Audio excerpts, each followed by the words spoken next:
Okay, there we go with the color, a quick run through. Okay.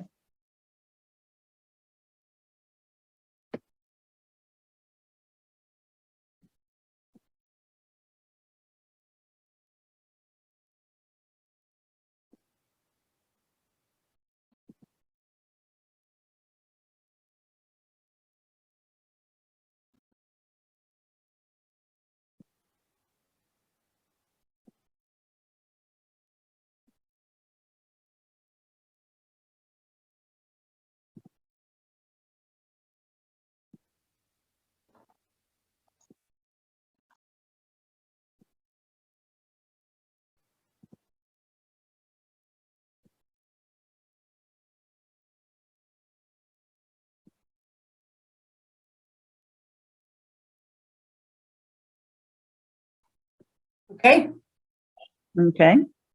and let me go back to beginning, and do y'all see that? Y'all see? No, I'm Yeah, I can see seeing it. the very last one you showed. It's not full screen, or is that No, me? it's not full screen. Okay. Okay, Barbara, you're on. I'm actually, I don't think we're on the right image. We're on the very last one and I'm not full screen. Can you fix that? Because I'm not seeing the total image. Okay. Let me just do it the fast way because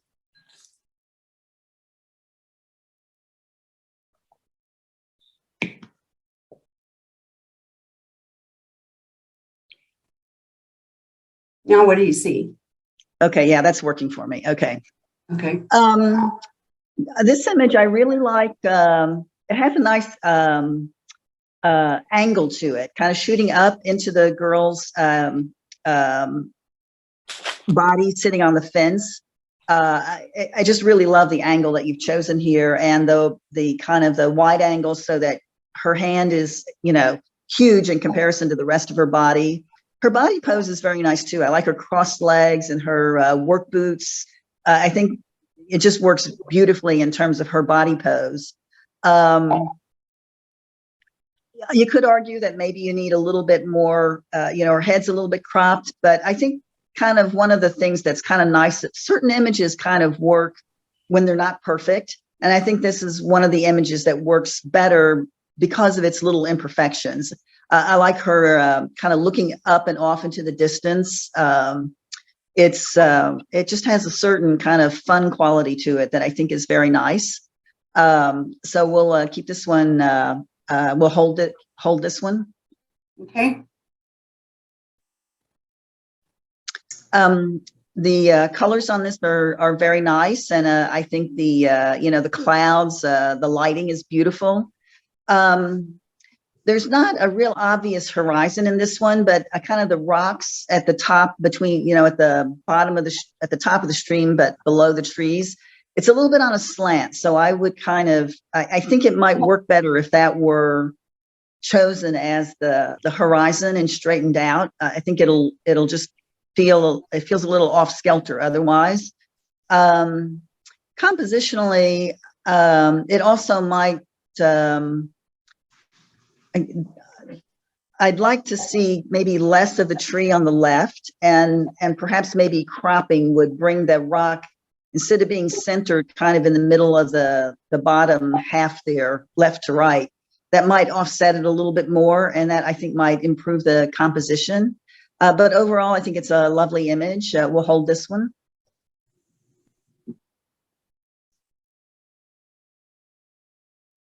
The thing that struck me about this image is the color palette. It's really beautiful, but it's very limited. It's basically browns and blue, and I think that's a nice element to this particular image.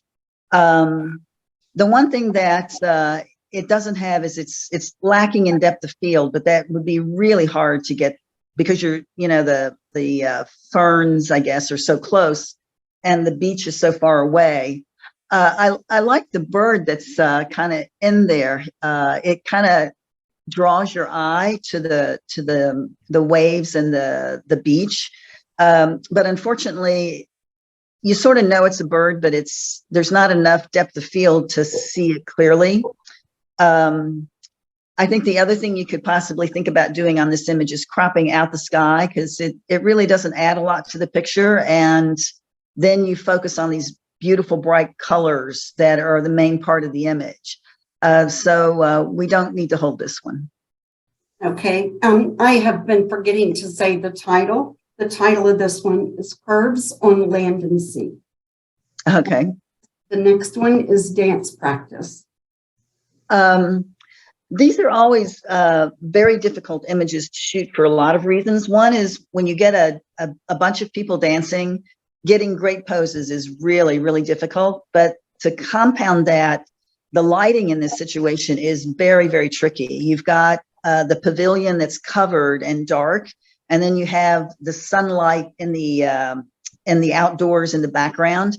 And I think the maker's done a great job in terms of dealing with the lighting to get to make the image work. There's nothing that's really blown out, and the shadows are not blocked up. You can see the people in the inside that very clearly. In terms of poses, I think in general, you've done an actually pretty good job. And the one that I really love is the pose that's on the very right side. The dynamics of that couple are just amazing, where he's twirling her, and you look at her arm positions, both of them are gorgeous. Even her scarf is sort of flying a little bit. You have the sense of movement with this couple, and her legs are kind of nicely placed. The unfortunate part is ideally you would like that couple to be in the middle of the image because their pose is just so perfect. The other couples, for the most part, are good, except for the one that's almost in the very center, where you're looking at her back. But the other ones are all sort of relatively dynamic. There's, one's doing a twirl, there's a lot going on, so that the other couples are actually quite nicely done as well. It's kind of just unfortunate that you couldn't put the really fabulous. It's hard to capture these, really, really hard. So I think you've done a great job with it. But I won't hold this one. We'll take this one out. Okay. Next one is Dumpling Maker. This one, I think the lighting on the woman is just beautiful. The reflection up into her face and on her hand. I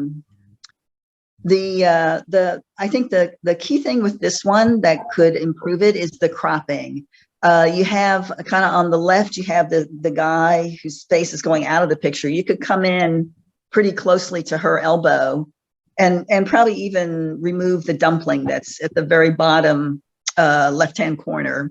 And then on the right, you can come in and kind of get rid of they look like straws almost, and the other person that's in, and just focus it tightly on her and her pan or box of dumplings.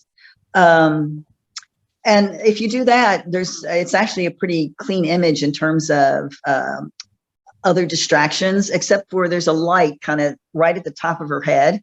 And unfortunately, you can't really crop that one out because you need her head in as how you've cropped it.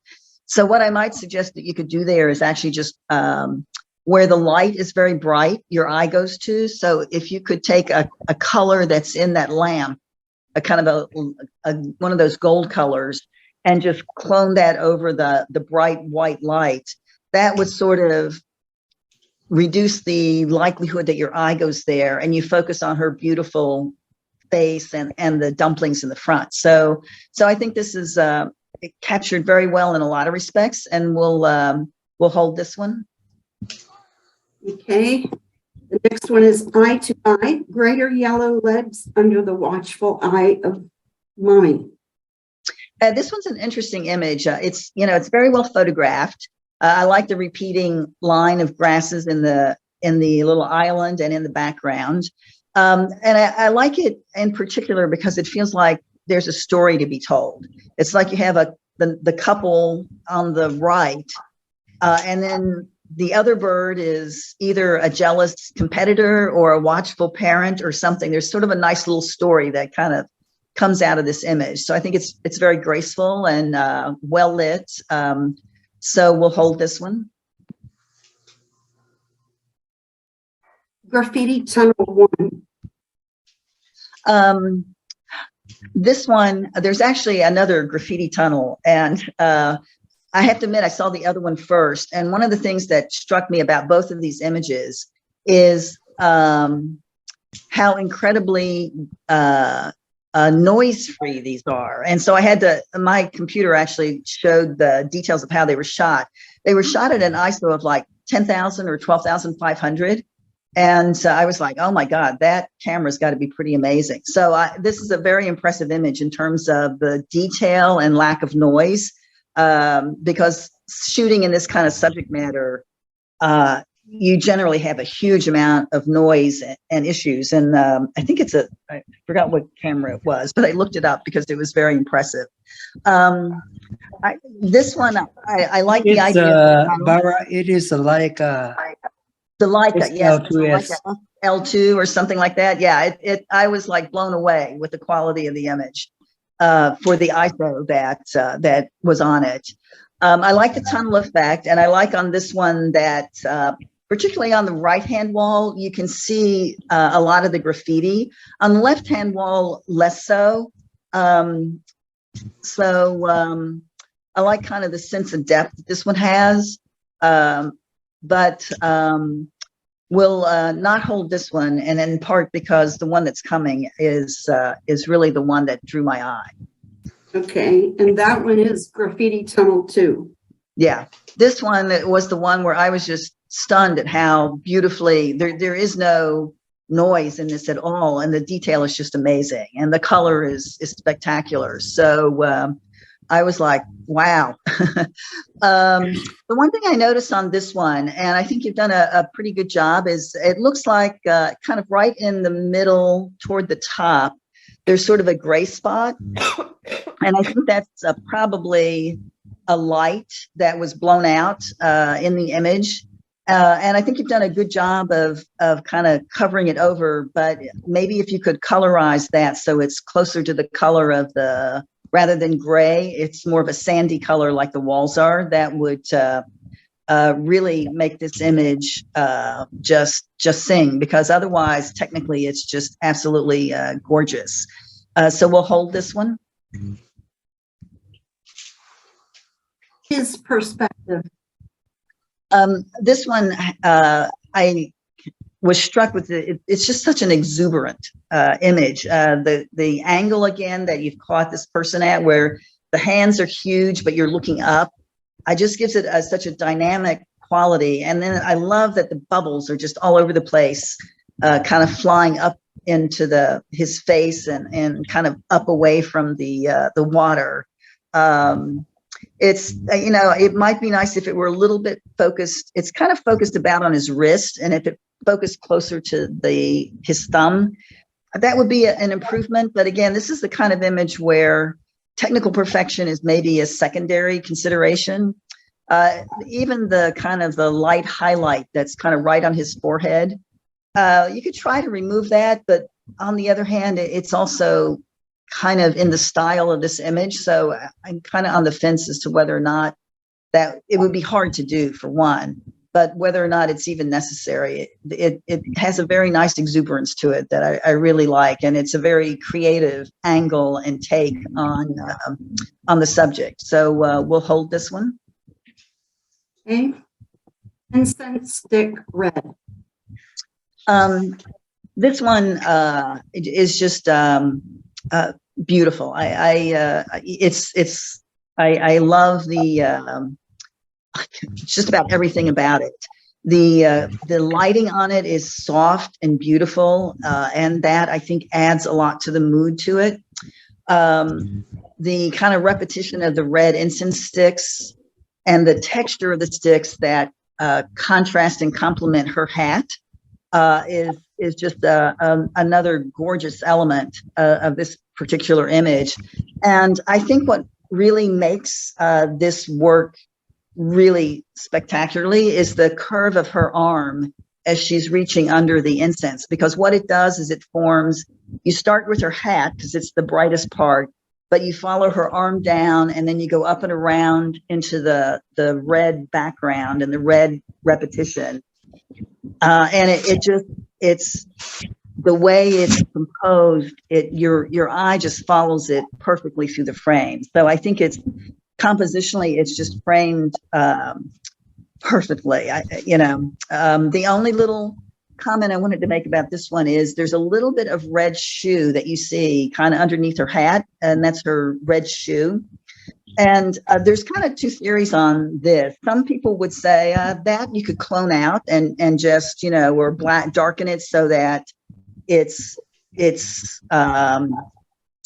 not a distraction. But there's also kind of an art theory that talks about something called a punctum, which is like it's like a little irritant or a little tiny flaw in the image that kind of the theory is perfect images are boring, so having a little tiny flaw is what makes it exciting and unique.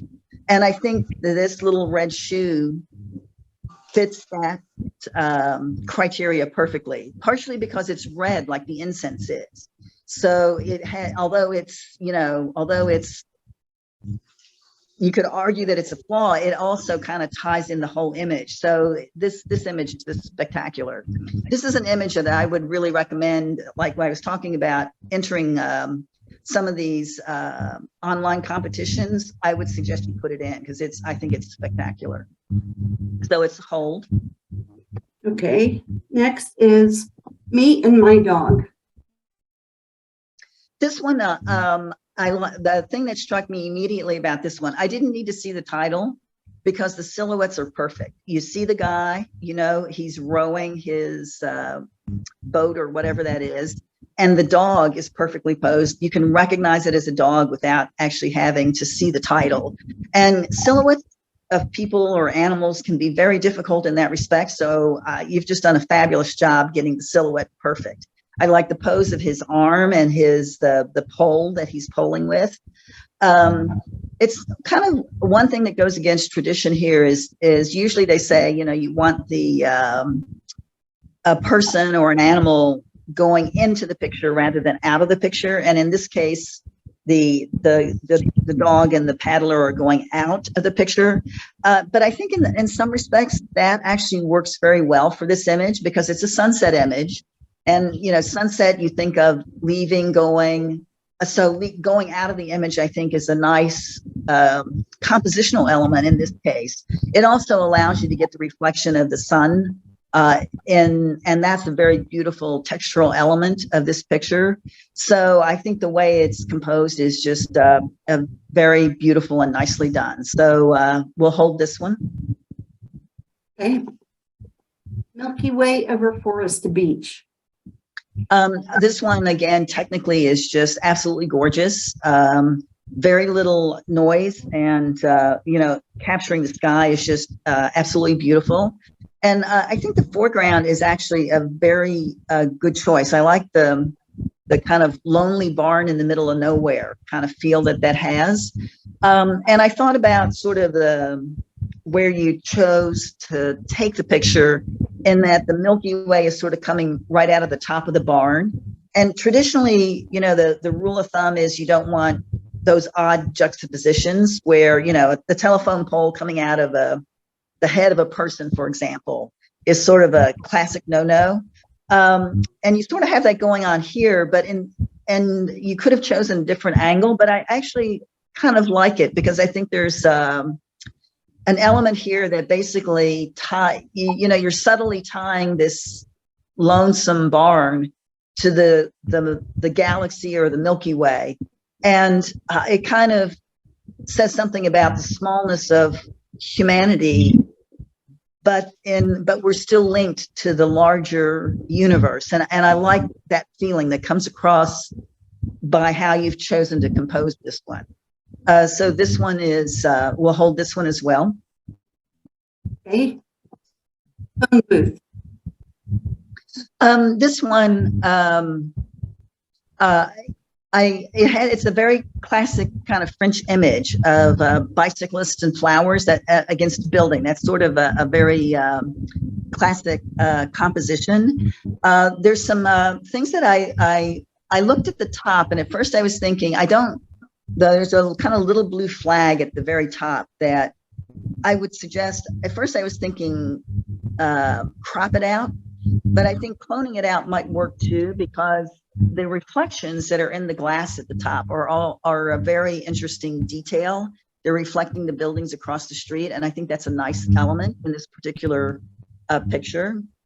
The unusual part is including a person, and classically this kind of image doesn't have a person in it. And I think that's sort of a nice different approach. I also happen to like the trash that's around on the ground, because it kind of anchors it in reality in a way that some of the more traditional takes tend to be very romantic, in the sense that you don't see any flaws in the picture, like trash on the ground. So I think that's a nice element of this. The one thing that is difficult, though, is that there's a lot of I think it's motion blur or camera blur. Because in particular, I noticed the flowers are not as sharp as they could be. And the nice thing about the program I was looking at this image with is it shows me on some of the images the shooting data, and I noticed that the ISO was like 100. And in this kind of image, it's not a bad idea to pump the ISO up a little bit so that you don't get camera shake in the image.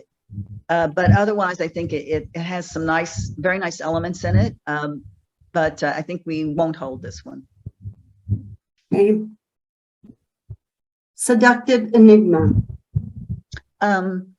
This one, I love the lighting, and I love the location of this one. The one thing, it's interesting because I looked at the title, and the enigma, I suppose, is the sexy girl in a rundown, abandoned bathtub in an abandoned, rundown building. But to me, there's another enigma as I look at the picture more, in that her pose is kind of unusual in the sense I look at her legs, and everything is seduction and sexy. But if you look at her body only, the trunk and her head, it's actually a very formal pose, like she's sitting upright. She looks very uncomfortable, because how is she, there's no support for her back, but it's a very formal kind of classic pose, so that it's almost like there's sort of an enigma between a sexy set of legs and a very formal, structured portrait of her upper body. So a lot of the enigma, and I don't know, there's kind of an irony in that I don't know if it was intentional or not. My gut sense is that it probably wasn't. But I think the pose, I guess if you were sort of posing her, having her upper body sort of match the feeling of her lower body would work a little bit better. And traditionally, I think of her like her head thrown back and her arms sort of supporting herself on the side of the tub would be kind of more in keeping with sort of the general sort of glamour shot that this is. So, but I think it's still, technically it's a very well done image, and so we'll hold this one as well. Soy sauce. This one, compositionally, it's a beautiful, those diagonal lines, the pots, the repetition of the pots and the lid is just beautiful. And I think part of what also makes this work is the color palette. You have basically the reds and the golds, and then you have the complementary blue of the person stirring the pot. That just really makes this technically just a beautiful, fabulous image. I really can't nitpick it at all. It's pretty much perfect. So we'll hold this one. Okay. Speedy Imagination. I like the creativity of this one. The kid's expression is great. His arm pose is perfect because uh, it feels right. It doesn't feel fake. Um, and the colors, I like the exuberance of the background, and the fact that he has on a purple shirt is it's a nice contrast to the red hat and the red and yellow background. We'll hold this one as well. Okay, before I go to the next one, if y'all don't have your speaker on mute, will you please mute it? Or your microphone. Okay, next one is Spirogyra. I'm going to talk about another one that's showing up. I don't know, maybe it's in the black and white, but one of the things that is a little bit different about this image is you see these kind of spirals often. It's a kind of very classic look. And most of the time people crop it so that the spiral is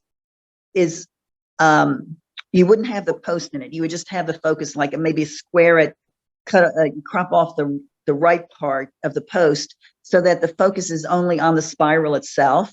And I think this is a very creative take on it. And the nice thing about how this is cropped, and we'll talk about this in another image, but what's great is that the post is exactly in the corner. And anytime you crop something so that it's exactly in the corner, it's a little bit of a signal that this is an important element. So I know the crop was very intentional. I know the inclusion of the post was very intentional. And the fact that it's pointing directly to the center of the spiral just it's very clear to me how intentionally designed this image was. And so I think it's just fabulous in that respect.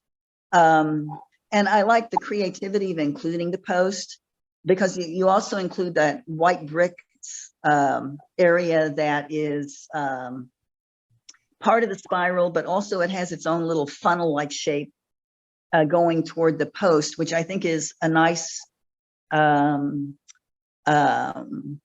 complement, or maybe not compliment, contrast to the spiral itself.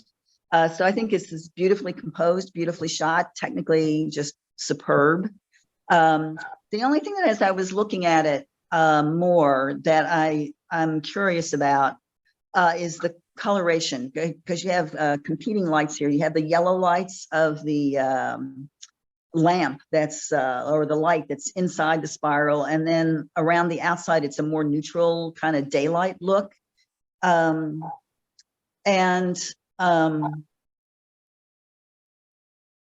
first I think it can add an element of color to the image that's nice, but on the other hand, that color could feel like a distraction. So you might want to try to play around with the different, toning it so that it's more neutral in the golden area. You might like it, you might not. It's just an idea to look at. I think it works well the way it is. And like I said, the intentionality and sort of the technical excellence of this one is just beautiful. So it's definitely a hold. Okay, Sundown on the Bay. This one has a very wonderfully peaceful quality to it that I think is nice. And I guess it's a boat with a buoy. I assume that small thing is a buoy. But when I first looked at it, because the buoy, the boat has, black and white, black stripes at the top and bottom and white in the middle, but so does the buoy. And so I kind of felt like, I looked at it and I said, is that mama boat and baby boat? Because it has that feel to it, because the buoy sort of echoes the boat so nicely. And I think that's a really wonderful little touch to this particular image. I love the grass in the foreground. It's soft and out of focus, but in focus enough that you know what it is, but soft enough that it just adds to the peaceful quality of the image. The one thing that I might suggest in terms of, again, nitpicking is the horizon is nice and straight, but the reflections kind of in the lower part are a little bit slanted, higher on the right than on the left. And it's possible to kind of modify that in Photoshop, I think by warping maybe, or distorting to kind of make those parallel lines as well. And that would just add to that sense of peace, because, you know, horizontal lines give you that sense of peace and quiet that slanted lines do not. So that's a minor, again, a minor kind of little idea that you might want to think about in terms of kind of enhancing that overall mood of quiet, peaceful reflection. So this one's a hold as well. The escalator. I love the bold graphics in this in particular. And I like the idea of capturing a single person on the escalator. The unfortunate part is she's not sharp. You know, a good try. Again, sometimes you just can't capture an image like this, but I think the graphics are really really very nice. The kind of the repeating lines and the diagonals. It's all about diagonals. There's not a horizontal or vertical line in here, which I think makes it a very powerful image. What you might think about doing is cloning her out so that it's all about the graphic quality of the image. So, you know, you might have wanted to capture the person, but if it doesn't quite go there, there's still a lot to be said for the image that would make it a very nice image just as a graphic quality. So we'll hold this one as well. Okay. Verid, I think is the pronunciation. Okay. Vered, maybe Vered. I don't know. I can't help you on on that one. I think it's Verid. Okay, Vera. Okay. Verid. This one, I guess the first thing that hit me is the crop. You really don't need the sky in this one.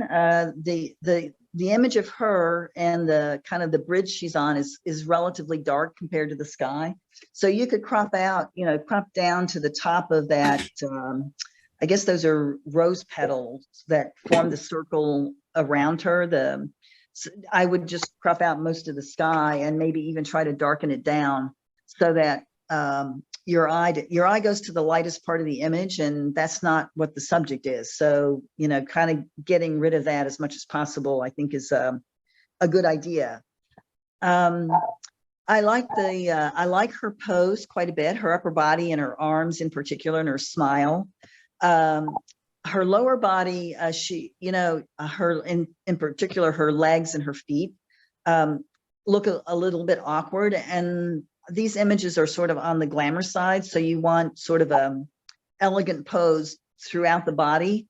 So maybe having her sit on a slight little bench so that she could, you know, have her legs a little bit more in a diagonal would kind of improve the pose a bit. I like the purse that you've added as a little bit of an extra touch. I think that adds quite a bit to the image. And the idea of forming a frame around her of rose petals it's creative, it's unusual. So overall, I think it's pretty well done. We'll hold this one.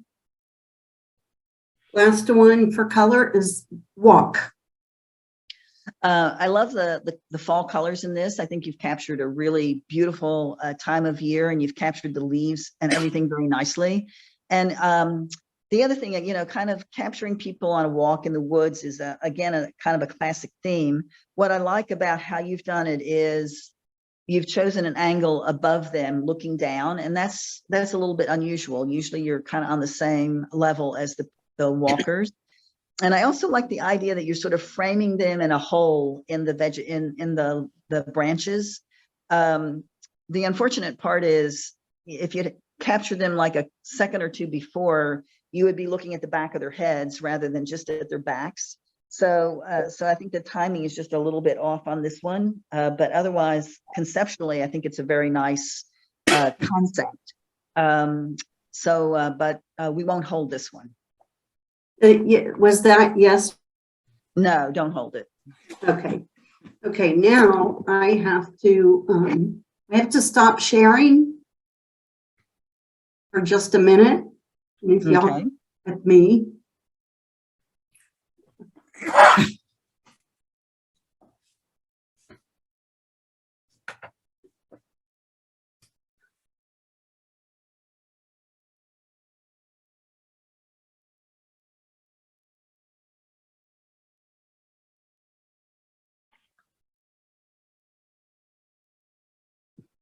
Blah, blah, blah. As usual, we'll go to monochrome, and then at the end of both of them, we'll send you all to the breakout room. You guys can We don't chat amongst really, yourselves. Sorry? I was going to say, we don't really need to do that if you don't Oh, want. so at the end, at the end, we can just do it that way without the breakout room? I don't follow. Yeah. Okay, that's fine. Okay. Okay. Okay. Hang That's on fine. 1 second.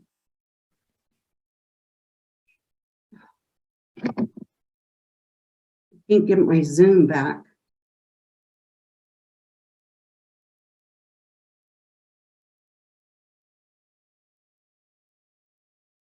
All right.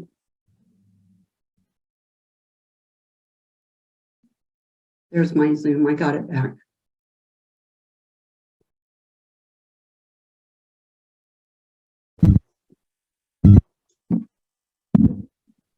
You see something? Yes, I see. You see a black and white photo? Yes, I do. Okay. Okay, we're going to do a quick run through and then we'll come back and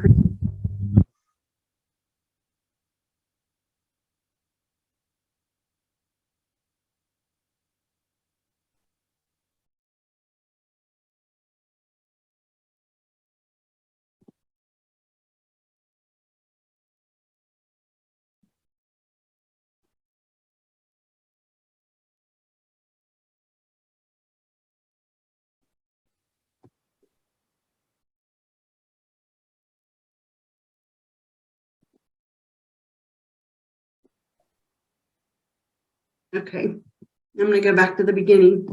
Okay. This is called Almost 6. Okay.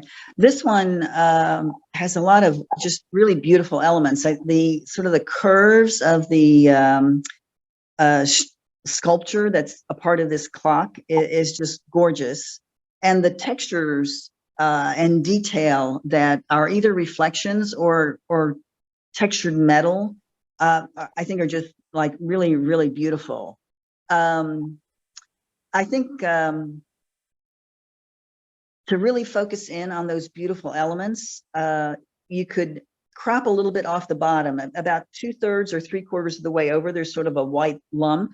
If you crop a little bit above that, you still kind of keep all of the beautiful kind of arch elements without, and you get rid of a lot of sort of background detail that can be distracting.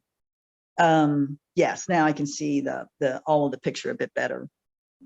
The other area is kind of on the middle of the right-hand side in the background. That would be pretty easy to clone out and just make black. So I would suggest you do that. And again, that just allows you to kind of really focus on those beautiful curves. There's some light kind of rays coming out of the very top, rays, I don't know what you call them, but I actually like those elements. I think it adds a sense of, it's almost like little fireworks in the background that just adds to the dynamic quality of the image. So I would suggest leaving those in. And then you have some structural elements on the lower left that are sort of white vertical lines. There's two ways I think that you could approach it. That kind of gives you if you leave them in, it kind of leaves a sense of reality and kind of anchors it in sort of the architecture so that it feels more real, right? If you could also clone that out, but then it becomes a very abstract element and it's less clear that it's an architectural element. So I think based on how you took the picture, I'm inclined to think that you would like to leave that in because it gives you a sense of the reality and the kind of the background and kind of surroundings of this clock. But it's the lighting on it's beautiful. The texture is gorgeous. The detail is gorgeous. we'll hold this one. Okay, the next one is alone. This one, I think it has a simplicity to it that's very nice, and I love the sort of the strength of the diagonal lines and the train rushing by. That's in contrast to the empty seats. In terms of, there's, again, I'm offering an alternative, but it's mostly just as an alternative. The way you have it right now, if you wanted to go very minimalist, you could crop some off the left so that you're kind of, there's a like a post almost, or structural part of the area, the structural part on the left. You could crop that out and then come down and crop a little off the top to get rid of the sign or camera or whatever that is. And then that kind of simplifies it to the very strong lines of the train and the simplicity of the seats. And that's one kind of way to do it. I think the way you've chosen to do it works too. Because I think what happens is those two elements at the top, the sign and then the post or the structure, kind of anchors it in reality in a way that also works very well. If you want to keep that in, the only thing I would suggest is that that post kind of thing that's coming right out of the back of the chair is sort of leaning into the image. So if you straighten it so that it's more vertical, then that sort of architecturally makes more sense. And I think that would just add a little bit to the image. But I like the feel of it. I like the combination of the elements of abstraction that you've included, but also the elements of sort of real life that gives you the sense of loneliness of the image. So we'll hold this one. Okay, alone in the, oops. Oh, okay, hang on. This one was called Alone in the Underground. Okay, yeah, I remembered it as Alone. Okay, this one is called Alone. Oh, okay, all right. This one, I love the minimalist quality of this. You have these beautiful arches in the snow in the background, and then the bird's arch is very beautiful as well. And this contrast is very soft, and it just has a wonderful feeling to it. And I don't know if the person who took it, there's actually competitions devoted only to minimalist photography. There's magazines devoted only to minimalist photography. And I think this is a great example of kind of how powerful an image like that can be. The only issue I have with it, unfortunately, is it's blurry. And again, I think you were shooting at maybe an ISO of 100 or 200. And this is a situation where you'd like to bump up the ISO so that you get, so that you don't have camera shake or blurriness in the image. But I have to give it a lot of credit for sort of the beautiful mood that it has and the simplicity. It's really hard to do simple images. Believe it or not, because every single element has to count, and every single distraction weighs heavily because it is a simple image. So, minimalist images can be much harder to actually pull off than you might think. And I think the maker's done a good job of the concept, and a little bit a better execution, I think, would make it an excellent image. So we won't hold this one, as much as I love it. Okay, Antique Merchant. Here's one where I felt, I'm going to talk a lot about kind of the importance of cropping, but here I feel a little like I'm not exactly sure what we're focused on, what the image is about. If it's a portrait of the woman, there's a lot of background information that is actually a bit confusing. And if she's an antique merchant, from the title, kind of, it makes sense and what I like about the image is what's on the right, the sort of the detail of the pots and pans and jumbled up stuff that are on the back shelves. I think that's gorgeous and beautiful, and it makes sense based on the title. What kind of doesn't make sense are the baskets of eggs on the left, because that doesn't fit in with an antique merchant. So I don't know. So I'm kind of like puzzled by the eggs being in the picture. I guess trying to get a different angle on her might have been, you know, a way to try to kind of get rid of the eggs but keep her in. But it would have been a hard one to do because the way you'd have to move sort of takes you away from her interesting antique background. And in fact, the antique background in and of itself, I think, could be a gorgeous image. Unfortunately, it's a little, there's not enough depth of field for it to be sharp, but there's a lot of interest in that area of the image. I think the one way you could deal with this is to crop really tight and make it a portrait of her face and not an environmental portrait, because her expression is, it's kind of hard. I kind of lean between, she looks either very tired and bored or evil, like she's really giving you the evil eye for taking her picture. So her facial expression is quite interesting, and maybe that's what would make sense to do with this image here, is to crop in tightly on that. I won't hold this one. Okay, next one is Dome Museum of Fine Arts, Boston. The crop on this, I think, is very, very nice. There's sort of a black ring that touches the edges of the image, except a little bit maybe on the right, and you could crop a tiny bit so that it's symmetrical in its crop all the way around.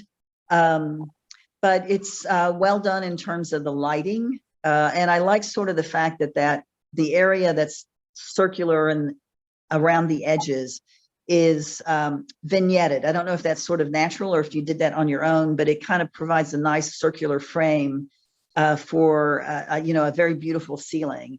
And the lighting, you've actually done a great job, because the lighting on something like this can be very hard to get right without blowing out the highlights or having a lot of problems in the shadows. And I think it's actually very well done in that respect. I like the softness. There's not a lot of contrast in this image, but I think that sort of adds to a sense of solemnness maybe, or respectfulness to the image. And I think that works nicely with this image. So we'll hold that one. Okay. And then next one is Going Up. This one is kind of, I like the creativity in this one, in that it's kind of capturing a reflection in glass of another building is sort of a very classic type of image. But what's sort of unique about this one is you've also captured the doors and you know, the elevator doors and a person waiting for, it looks like the elevator, I think. Or maybe that's the bathroom. Yeah, I think, yes, I think that's actually the bathroom. But I like the fact that it's interrupted with the reflection is interrupted with the reality of these two doors and the person.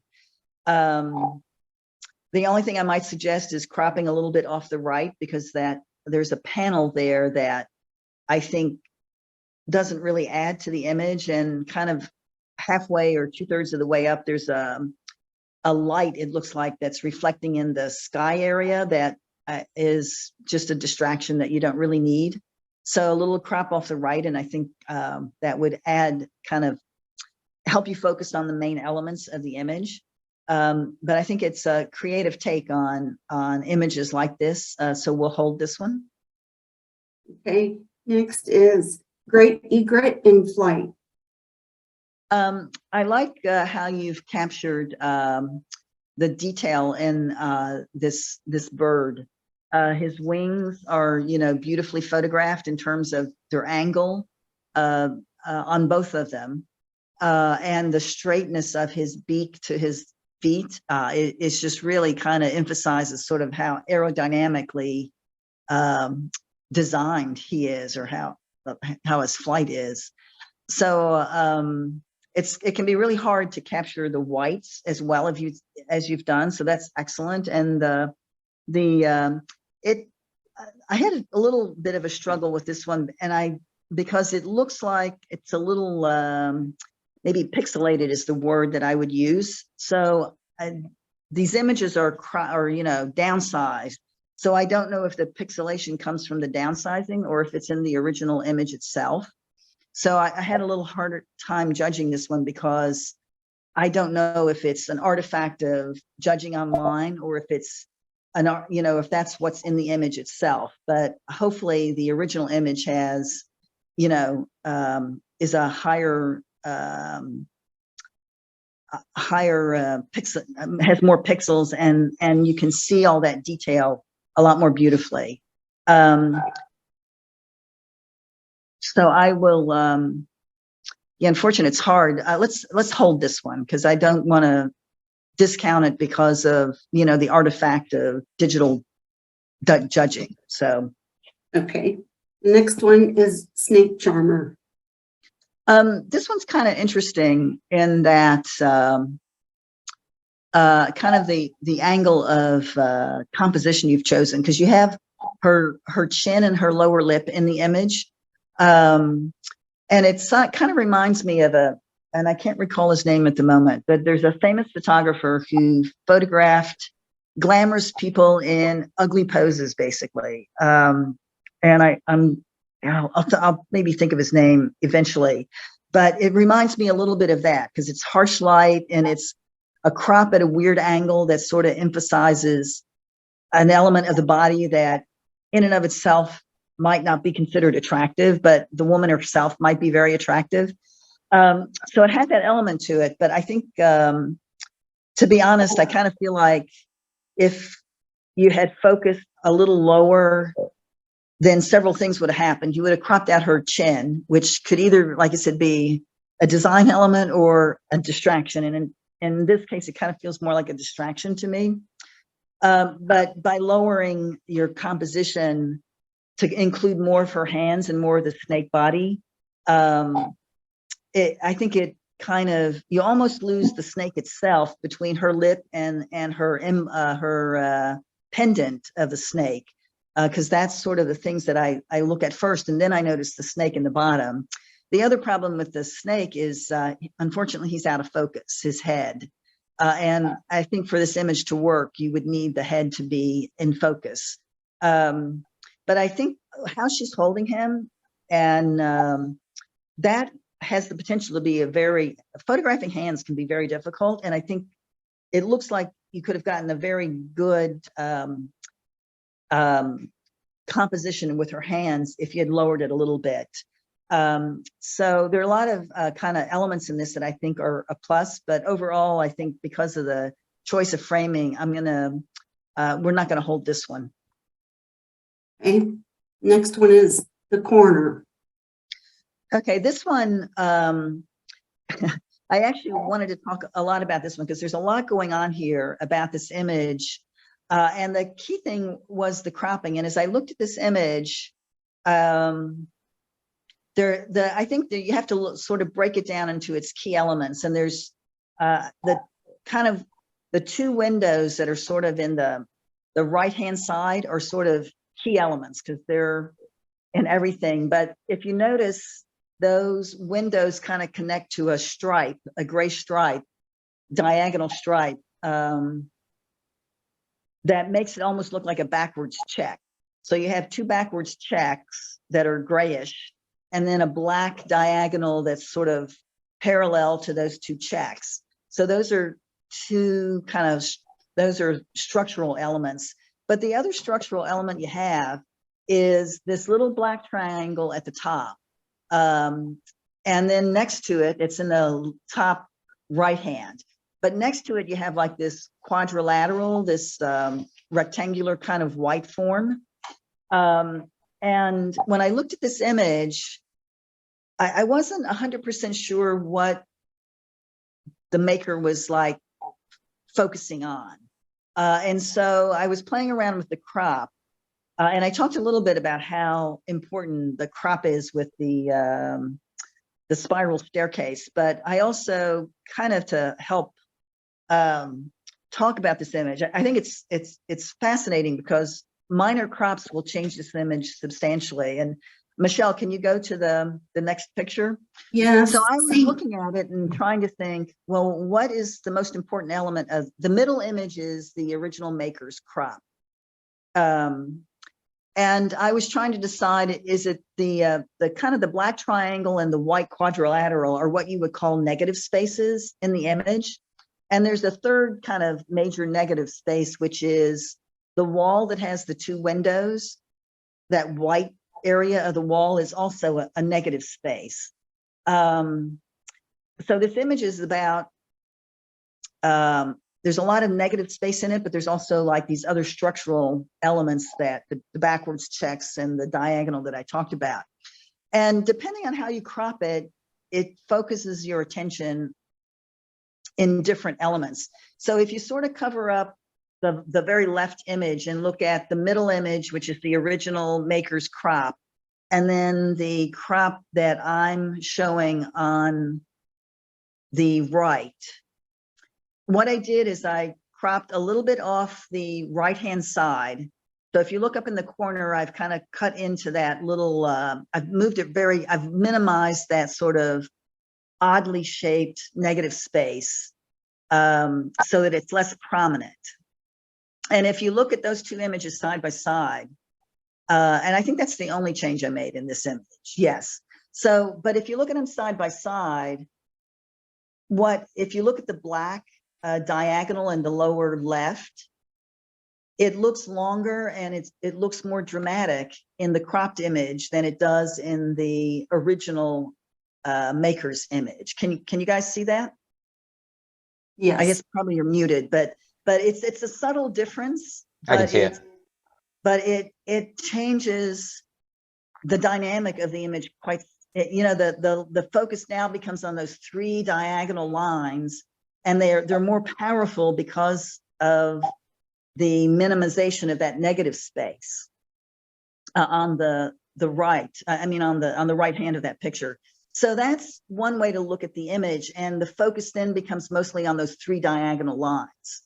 So that's one way to interpret this image. The other way is if you cover that right-hand side and now look at the left image, what I did there is I cropped not as much, but a little bit off the right so that that black triangle at the top, the end of that triangle is exactly in the corner. And then I did the same thing on the left. So the end of that quadrilateral, the point of that quadrilateral is right in the corner. And then I kind of cropped some off the bottom to kind of make that black stripe a lot shorter. And if you cover up that third image and then look at those two, kind of what happens is the negative space, those two triangles, the triangle and the quadrilateral, become more predominant. And one of the problems with the original crop is that black stripe can also be considered like a negative space. And it's kind of overwhelms the white quadrilateral in the middle in the original crop. But in the crop that I did on the left, it makes that smaller and the quadrilateral becomes more important and that black triangle becomes more important. Can people see that? Yeah, I can see it. Yeah. I would have lightened the black stripe a little bit as well. Yeah, the other thing that as I was looking at that, what I like about it is now the impact of the negative space is stronger in that image compared to the one on the far right, the other crop that I did on the far right.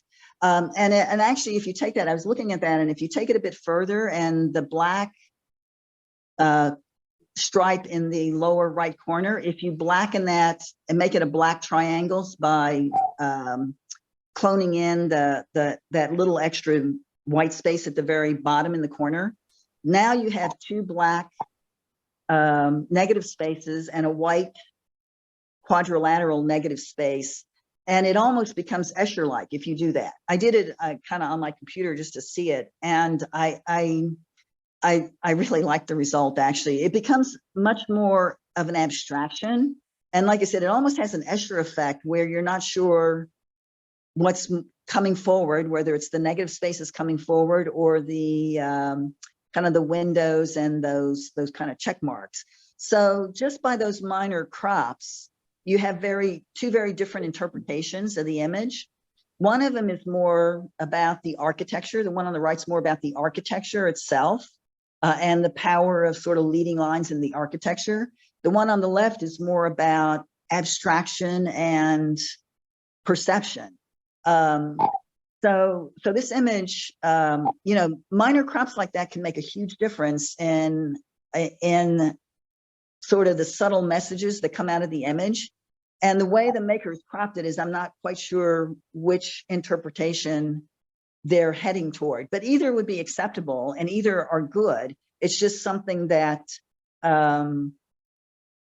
it's important to think about. So I thought this was a great example of just how important minor cropping can be. So that's why I decided to ask Michelle if I could include it, but because it's hard to see without actually doing the crop and looking at it.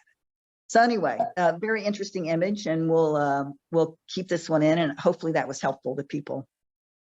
It was, thank you. The next one is called True Grit.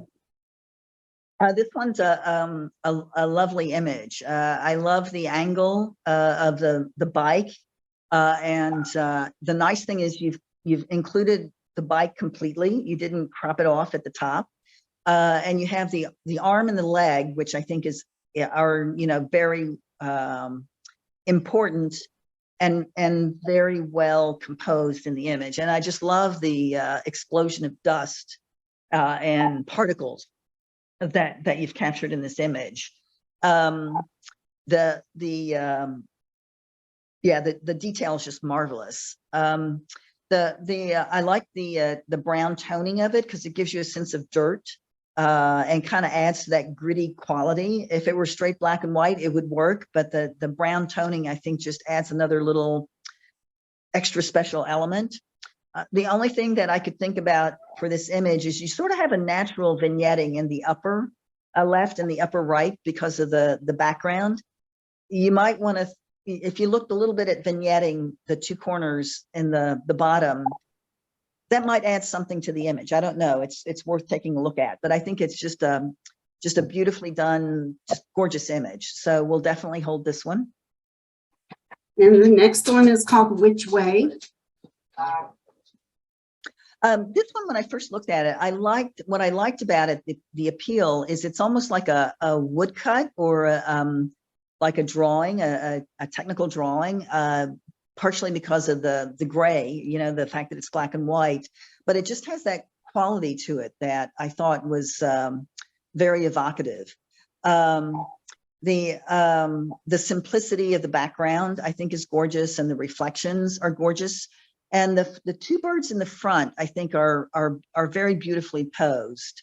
The bird in the back, unfortunately, is a bit, I like the concept of the three birds, two looking one way and one looking the other way. But the problem is sort of the technical quality of the third bird is a bit problematic.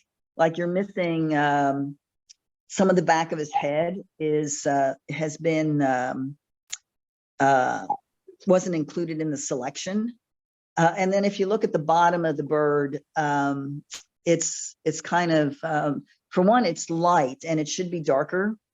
But the other is the selection is not great. So the other problem I have with it is the bird's legs are sort of growing out of the first bird's heads. But in terms of the placement of the bodies, I like it. So I had the sense that the two birds in the bottom were in the original picture, and the third bird may or may not be a part of that image, or might be an addition. Partially because he's also bigger than the two birds in the front, and kind of from a visual perspective, since he's further away, he should be smaller in theory. But I don't think that would bother me if you know, because he could be just a bigger bird. It's just that the photoshopping on it is a little bit too obvious. Ideally, I think, like I said, I like the triangular placement of the birds, but maybe moving that last bird to the right a little bit so his legs are coming out of the bird's back rather than out of the bird's head. But then you're sort of crowding the third bird. So if you had, you know, if all those birds if you were able to separate them a little bit better and kind of rearrange them, I think it would work. But I like the feel and the quality of it. I think that's a very good concept for an image. But because of the technical issues, I won't hold this one. Okay, and last one is Whirlwind Travail. It's a composite. This one, I love the humor in it. There's a lot of gorgeous aspects to this image. The simplicity of the stairs is gorgeous. The lighting is gorgeous. The body pose is like really beautiful as well. You have a great sense of the guy running up the steps. And I like the humor in it. He's got his business suit and your typical briefcase and cell phone, tools of the executive, but he also has running shoes on, which I think is great. And I love the humor in the fact that his head is cut off, because it sort of implies, sort of a kind of a race without kind of head without thought, right? Sort of, I just enjoy the humor of it. The only nitpicking I would say about it is I wish I had a little bit more of his shoulders, so that, I had more of his lower body complete and a little bit more headspace for the phone. But otherwise, I think the kind of the symbolism in it is beautiful. The lighting is beautiful. The pose is beautiful. It's a very, very nice image. So we'll hold that one as well. Okay. And that Yes, ma'am. it says color. Yes. Yes, ma'am. Okay. So in the color category, we have 2 honorable mentions. The first honorable mention is Milky Way over Forest Beach by Steve Director. Peon, can you please, or it might be Mike, one of y'all has a lot of static. And I don't think Steve's here. Are you, Steve? Okay. Second honorable mention is Soya Sauce Stir.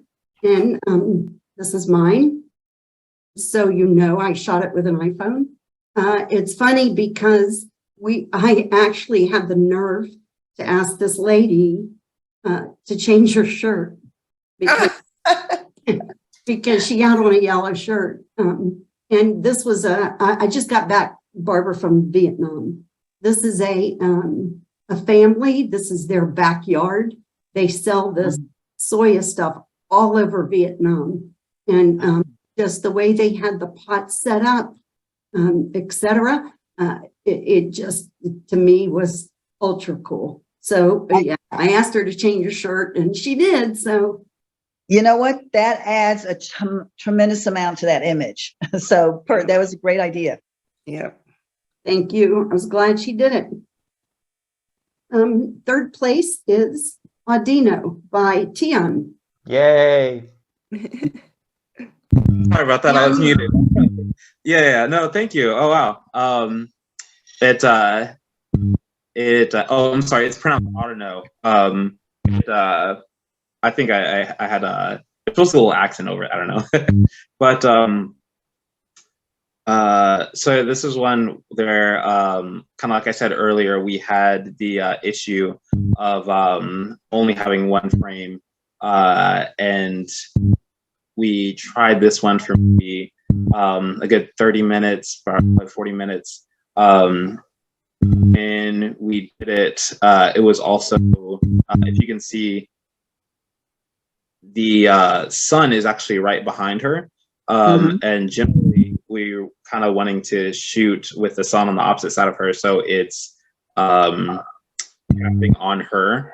But especially since it's at such a high shutter speed, it came out a lot darker. But it was kind of one of the first times where I had to try and find that nice balance with the ISO, aperture, and shutter speed to brighten up the image enough, but also, you know, make it to where there wasn't a ton of noise.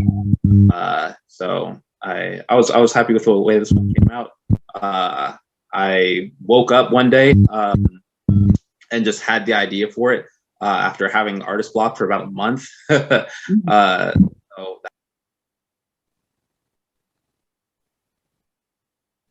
I don't know where you went. Right, your mic's There. out. We're There you go. losing you. can you hear me? Yeah, barely. There we go. I'm sorry. But now, You can hear me. yeah. Okay. Thank you.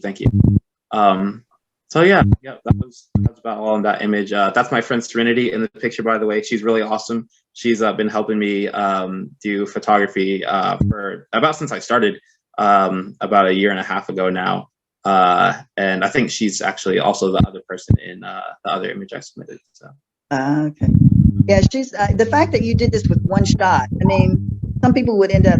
I would have imagined having to take multiple shots to get this. So that's even more makes it even more impressive. Yeah, thank you. Yeah, it's kind of the fun of it that I guess often doesn't get told or known. But it seems like with every camera that I've had, I've owned 2 cameras, and there's always winds up being some issue with it that makes it a problem. But it's almost a beautiful accident, if you will. It was a great shot. You. Thank you. Second place. Are we ready? Second place is Spyra Gyra by Mike Schaefer. Mike, Keon, will you turn your mic off? Yeah. Can you hear me? Yeah. Yeah. This was taken in 1990 in slide film. So it's an old shot. I took it. It's a lighthouse in Brittany, France, and it's called Ekmu. I don't know how to pronounce it. Far Ekmu sounds like German to me. Lighthouse is built like 120 years ago. But I took this in 1990. I used my Nikon N2020, which is Nikon's first autofocus camera that was available to the general public. And I shot Velvia 50. But I had a monopod, so I attached the camera to the monopod and took the monopod and leaned it over so I could get the angle, because I couldn't lean far enough to get the shot. And luckily the camera didn't fall off the monopod. And so that's how I got it to be stable. And so I shot that one using I used my favorite lens of all time was a 24mm Nikon lens 2.8 f-stop. And I used that lens, and I probably shot f5.6.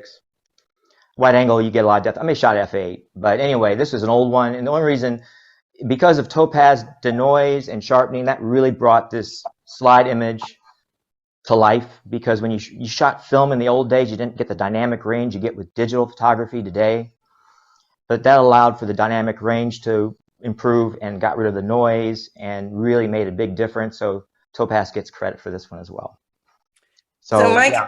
this is an interesting image to me. Also, if you orient it vertically toward, slip it to the right, where it looks kind of like a creature taking a drink or something. But I also like it in that dimension. And I actually like the lighting effects. I think it really helps give the image depth. Yeah, that's subjective. Barbara made a point. I did lighten the gold a little bit, but I stuck with more intense coloration. But either way would be fine. But I'm very impressed that Barbara caught the composition, because most people would not have noticed that the post was there for a reason. And she is correct. That was intentional. And so kudos to Barbara for noticing that. I think most people would not have observed that one. So that was intentional when I did it. Of course, on slide film, in the old days, you couldn't crop, or at least if you did, it cost money. And so even in the digital form, I didn't crop this really hardly at all. And so that was intentional. So in the actual slide, the post is there. And yeah, to me. Oh, go ahead. But anyway, I appreciate. I'm impressed that you noticed that, because I don't think many people would have noticed that aspect of it. Oh, yeah, that placement in that corner, it's like the one that I went into detail on. Those little corners mean a lot. And when I saw that, it was obvious to me that was very intentional. So yeah, it's always a good clue. So It's my best spiral staircase shot I have. So there you have it. It's very Yeah, Fibonacci-ish. it's also kind of original because, like I said, most people would not include that post and just focus on the spiral. And I like the creativity of including what you did. Yeah, I appreciate that. I'm glad I was at the time noticed that kind of thing. So I may have missed it some other moments, but that moment I realized it. So I appreciate it. All right. Okay, first place, Incense Stick Red. Yay. I am so glad, Barbara, that you noticed that shoe, because there's a very specific reason I left it there. And I can't believe you even noticed it, but I can't show it here. If y'all go to my Instagram, you can see a video of the women, how they do this. And the thing that struck me, like just overwhelmingly struck me, is they do the entire 3-hour process in a squatting position. Wow. And I mean, they never stand up. And that's why I wanted to show her shoe. I wanted to show she's squatting. She's not laying down and leaning over, or, you know, I just wanted to capture that part. But visually, it's like I said, it's that little kind of irritant that kind of makes a sort of it's called a punctum. If you look it up, it's sort of a kind of if art museum critics and things like that would pick up on that as sort of a part of the design. And it works because the color of her shoe matches the color of the incense. So it's a marvelous little element of the image. Cool. Thank you for noticing that. Well, it also reflects your personal experience, and that's important. That she was the effort she put into it. That was important. So that's part of it too. Did you make her change her shirt, or was she in that color? No, she was already wearing that. Matter of fact, I strongly considered cloning out those stripes because no, they're good. I didn't like them at first. I did. They were a real light aqua.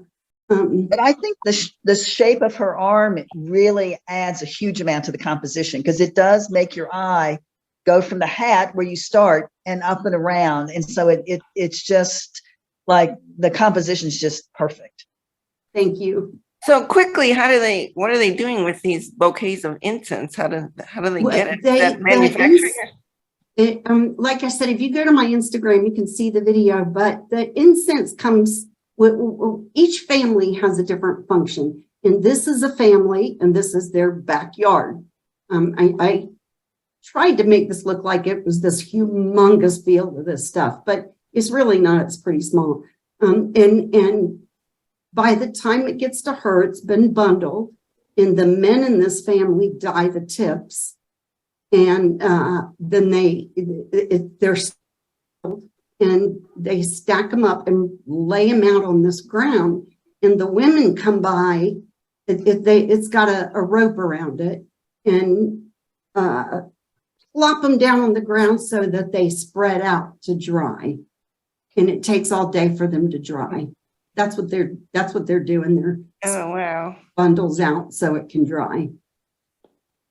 It's really, it's pretty fascinating. And like I said, some of these images are, you might want to consider not just yours, but there's a number of images. If I don't know if you guys enter these online competitions, they're fierce, and just even getting your image acknowledged is huge.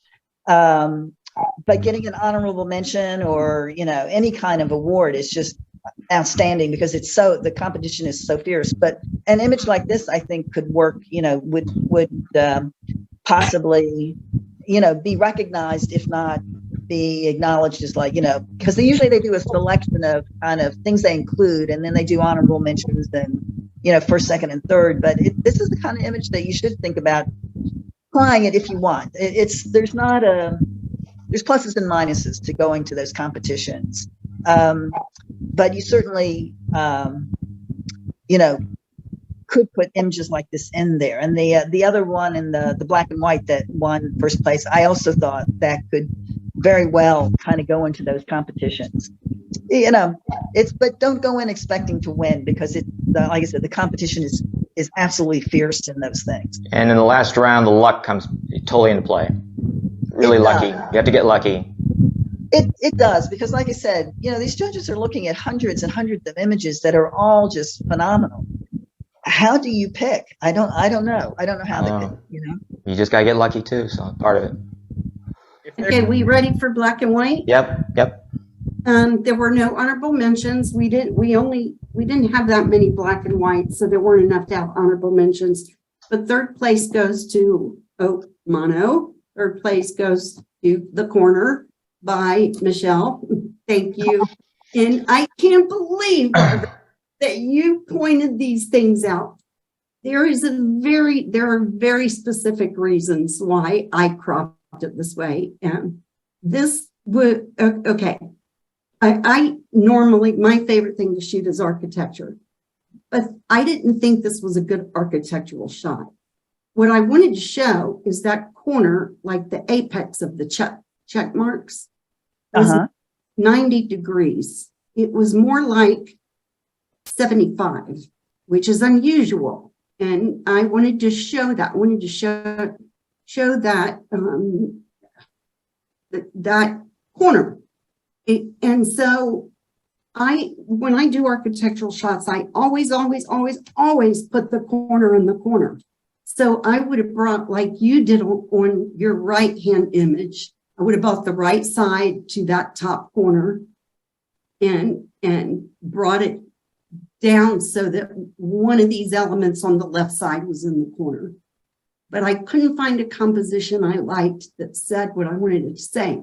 And your left-hand crop I liked, but it didn't leave me enough of that black band at the bottom.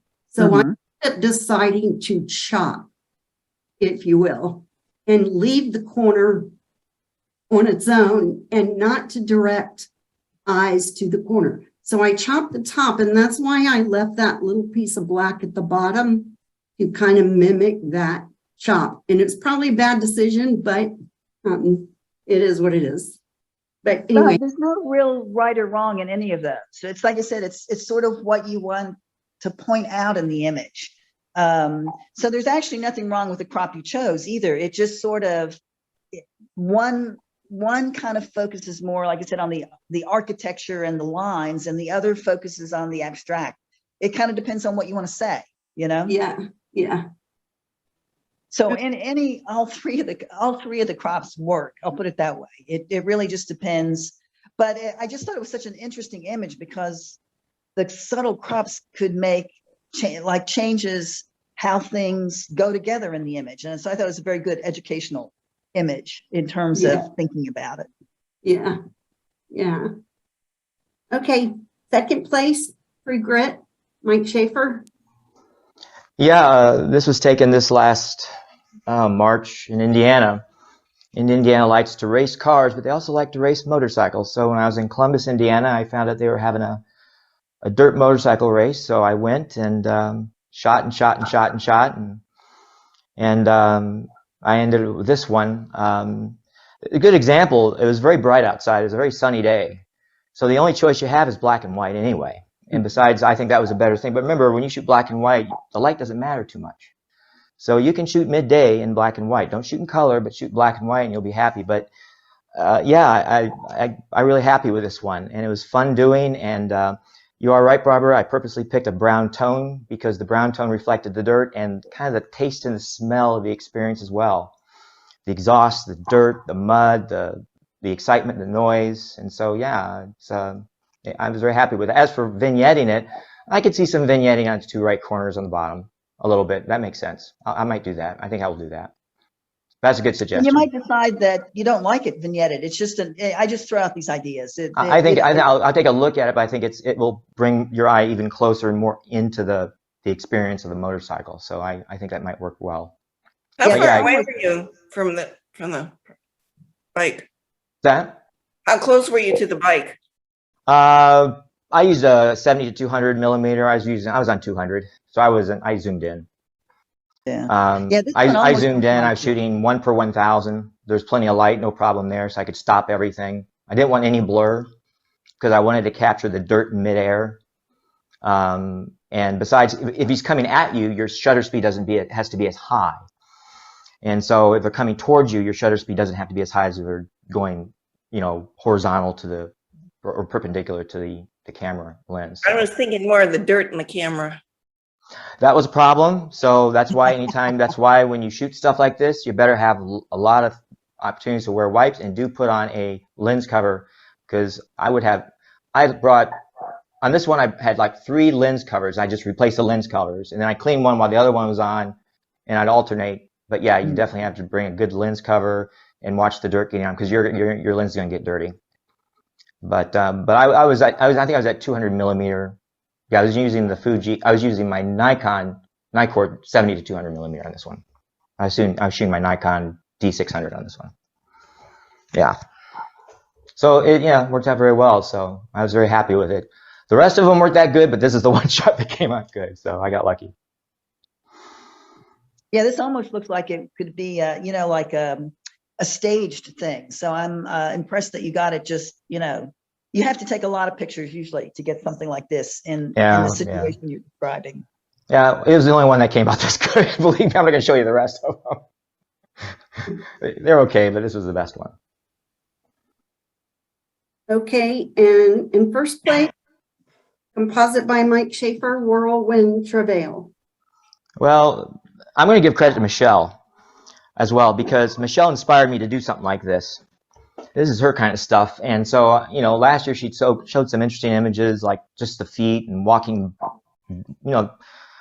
I began to believe that the theme of this competition was headless. I'm just joking, but anyway, yeah, I saw these stairs in Evansville, and there was actually a rail, like people could hold on to go up the stairs. I got rid of that in Photoshop, but I love the stairs. So I took it knowing I might do something with the stairs, but I didn't know what I was going to do with them. But so I came up with this idea. And so that's me running up the stairs of a staircase at a church. Because you have those wide stairs at churches, and so there's plenty of room to run up. And I had a friend of mine just release the shutter. I set a tripod. I just ran up this thing up and down so many times, and until I got the shot I wanted. And so that was the idea. And you're right. The idea was exactly what Barbara indicated. We're always in a hurry. We never have time to stop and observe anything. And we lose touch with ourselves and other people. And so that she was right on that. So I was very happy with this. But for the longest time, I didn't know what to do with these stairs. And I finally came up with this idea. And to be honest with you, what came to my mind was years ago. Remember when O.J. Simpson was in that Hertz commercial? He'd run over things all the time to get to the old enough to remember that. That's kind of the idea, is that people are just in a hurry all the time. And so that's what I came up with. So it came out very well, but I did have to run it up and down those church stairs quite a bit to get it where I wanted it. So I got my exercise that day. But I thank you very much. Thanks, Michelle, for the inspiration as well.